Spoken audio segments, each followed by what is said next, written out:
ఇక పొలిటికల్ బతుకమ్మలు పండుగ పేరిట రాజకీయ పేరడి పాటలు కాకరేపుతున్న పార్టీల బతుకమ్మ ఆటలు వైరల్ అవుతున్న ప్రధాన పార్టీల పాటలు ఇవి పాటల తిట్ల దండకాల బతుకమ్మ పాటల పైన నోరెళ్ళ పెడుతున్న జనం.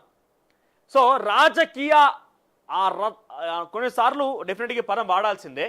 రాజకీయ ఆ రొచ్చు కాస్త బయట విమర్శించుకోవడం, ప్రశంసించుకోవడం, ఒకరిపై ఒకరు సవాలు చేసుకోవడం, ఒకరి మీద ఒకరు ఇష్టానుసారంగా దూషించుకోవడం ఇవన్నీ చూస్తూనే ఉన్నాం. ఆ సంస్కృతిని మనం బతుకమ్మ పండుగలో కూడా తీసుకుపోవాలా? దయచేసి మీరు రాజకీయ నాయకులకు కానీ అందరూ చెప్తుంది ఏంటంటే హెచ్చరిక అనుకోండి. మీరు పెద్ద ఎత్తున మీరు మా మీద ఈ రకంగా మాట్లాడుతారా, మీరు ఇబ్బంది పడ్డా పర్లేదు, కానీ వాస్తవాన్ని మీకు పూర్తి తీసుకురావాలి కాబట్టి తీసుకొస్తున్నాం. మీరు ఈ బతుకమ్మల కాడికి పోయి మీ అడగోలు మీ పర్సనల్ పంచాయతీ పెట్టుకోకుర్రి. అదేంటిది? మీ ఇంట్లో ఏదో పూలతో తయారు చేసిన ఒక వస్తువు కాదు. ఆడవాళ్ళు తెలంగాణ రాష్ట్ర ప్రజానికం దేవునిగా కొలుచుకునేటువంటి ఒక గౌరమ్మ అది. బతుకమ్మ అంటే కేవలం పూలు ఏదో మార్కెట్ కొనుక్కొచ్చిన పూలు కదా, దాంతోనేమైందని మీరు భావించొద్దు. అది గౌరమ్మ. అక్కడ తీసుకుపోయి రేవంత్ రెడ్డి మీద బీఆర్ఎస్లు వాడిచ్చుడు, బీఆర్ఎస్ల మీద రేవంత్ రెడ్డి కాంగ్రెస్ పార్టీలు వాడిచ్చుడు. ఇదేం పాటలే? నాకు అర్థం కాదు. కష్టసుఖాలని ఇష్ట నష్టాలని అన్నిటినీ కలబోసి ఒక పాటగా మారి పాట కైగట్టి అందరూ ఆడవాళ్ళందరూ కూడా చప్పట్లు కొట్టుకుంటూ ఆడేటువంటి ఆ సంస్కృతిని కాస్త నీచమైనటువంటి రాజకీయాలకు తెరలేపి ఒకరి మీద ఒకరు పరస్పరంగా మా పాటలు పాడించుకోవడం, ఒకరి మీద ఒకరు గలీజ్గా అక్కడ చెప్పించుకోవడం, ప్రొవోకేటెడ్ బతుకమ్మలు ఇవన్నీ, ప్రొవోకేటెడ్ పండుగలు ఇవన్నీ కూడా. పండుగల్లో కూడా రాజకీయాలు ఇన్వాల్వ్ అయినట్టు కూడా ఎంత దాష్టికంగా, ఎంత దుర్మార్గం అనేది. ప్రొవోకేటెడ్ ఇవన్నీ కూడా అంటే మా వెనుక నుంచి నెట్టి ఏం కాదా పర్లేదు మేము చూసుకుంటాం అనే రకంగా పాడిచ్చే పాటలు ఇవన్నీ కూడా. బతుకమ్మ పండుగ వచ్చిందంటే కొత్త కొత్త పాటలతో జానపద కళాకారులు, యూట్యూబర్లు, మీడియా ఛానళ్లు హడావిడి చేస్తాయి.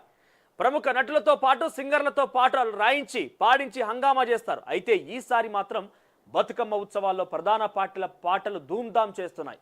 అధికార కాంగ్రెస్ పార్టీని విమర్శిస్తూ ప్రతిపక్ష బీఆర్ఎస్ పార్టీ మద్దతుదారులు పొలిటికల్ పాటను వైరల్ చేస్తుంటే తామేం తక్కువ కాదంటూ కాంగ్రెస్ సైతం బీఆర్ఎస్కు వ్యతిరేకంగా పాటలు వైరల్ చేస్తోంది.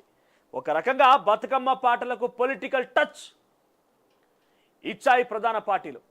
ఇక్కడ పాటలు చూస్తే కనుక రేవంత్ సార్ ఉయ్యాలో, మా ఇళ్ళ జోలికి రాకు ఉయ్యాలో పాటను బీఆర్ఎస్ పార్టీ వైరల్ చేస్తోంది. ఇక బతుకమ్మ ఉయ్యాలో, బద్మాష్ దొరలు బలుపు ఇంకా దగ్గరే ఉయ్యాల అంటూ కాంగ్రెస్ పార్టీ ఈ పాటలు వైరల్ చేస్తోంది. ఏడిగిపోయింది సంస్కృతి, ఏమైపోయింది, దేవుళ్ళు ఏమైపోయినాయి, మనం గౌరవం గొలిచి ఆ దేవుళ్ళు ఏమైపోయినాయి, అక్కడికి వస్తే ఇట్లా వక్రీకరిస్తారా? ఇప్పుడు ఇలాంటి పాటనే ఒక దేవునికి సంబంధించిన పాటని మనం పాడుతూ దాన్ని వక్రీకరిస్తే ఊరుకుంటారా? బతుకమ్మ అనేది కూడా ఒక గౌరమ్మ అనే ఒక సాంస్కృతిబద్ధంగా మనకు గౌరవించి మొక్కి మనం తీసుకొస్తాం కదా. మరి అటువంటి గౌరమ్మని ఈ బతుకమ్మ అనే ఒక పాటతోని ఇష్టం ఉన్నట్టుగా వాళ్ళు చూడండి ఎంత ఎంత ఘోరం ఉన్నది అనేది.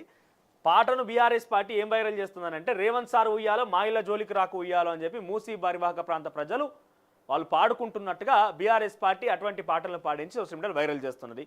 ఇక బీఆర్ఎస్ పార్టీ మీద కాంగ్రెస్ పార్టీ ఏం చేస్తుందంటే బతుకమ్మ ఉయ్యాలో, బద్మాష్ దొరల బలుపు ఇంకా తగ్గలే ఉయ్యాలో అని చెప్పి Congress party viral చేస్తున్నదంట.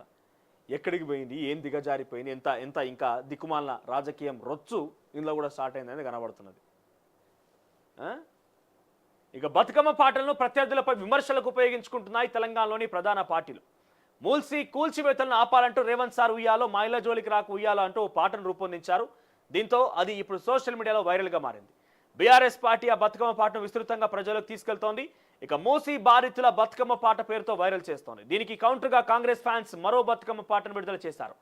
KCR family టార్గెట్గా ఈ పాటను రూపొందించారు. బతుకమ్మ ఉయ్యాలో, బద్మాష్ దొరల బలుపు ఇంకా తగ్గలే ఉయ్యాలో అంటూ సాగే ఈ పాటను హస్తం ఫ్యాన్స్ వైరల్ చేస్తున్నారు. వీటిని చూసిన నెటిజన్లు ఇవి పాటలా తిట్ట దండకాల అంటూ నోరెళ్ళ పెడుతున్నారు.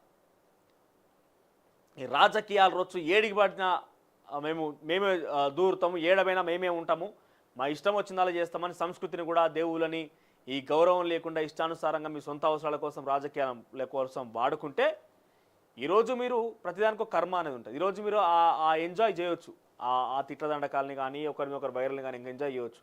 కానీ ఏదో ఒకసారి తిరిగి పురోగమనం చెందుతుంది. చరిత్ర మళ్ళా ఏమంటారు బ్యాక్ అవుతుంది. ఆ సిచ్యువేషన్లో వీటన్నిటి దృష్టి తీసుకుంటే చాలా ఆభాస్ పాలైపోతారు.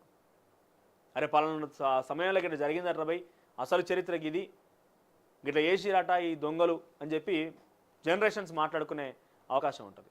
సో మనం నెక్స్ట్ ఫర్దర్ జనరేషన్స్ కూడా మనం ఏమి ఇస్తున్నామో ఆలోచన చేయాలి. ఈ సంస్కృతి మొత్తం కాలు రాసి దీని మొత్తం రాజకీయ అవసరాల కోసం వాళ్ళ వేదికలుగా, వాళ్ళకు విమర్శల కోసం తావించేటువంటి వేదికలుగా ఆ స్థలాలుగా మనం తావిస్తే రానున్న జనరేషన్స్కి నిజంగానే ఇవన్నీ పొలిటికల్గా వాడుకున్న పాటలే కావచ్చు, ఒకరి మీద ఒకరు తిట్టుకున్నారు, ఒకరి మీద కొట్టుకోనికి వాళ్ళే ఆడవాళ్ళతో పాటలు పాడించారు కావచ్చు అని చెప్పి అనుకునే పరిస్థితికి వస్తుంది. సో అది అట్లా మారకముందే మనం ఇటువంటి కొన్ని మార్పులు తీసుకుందాం. దయచేసి దేవుళ్ళ దగ్గర కూడా మీరు రాజకీయ రొచ్చును తీసుకురాకండి. ఎంత ఘోరం చూడండి ఇక్కడ పాటలు కూడా.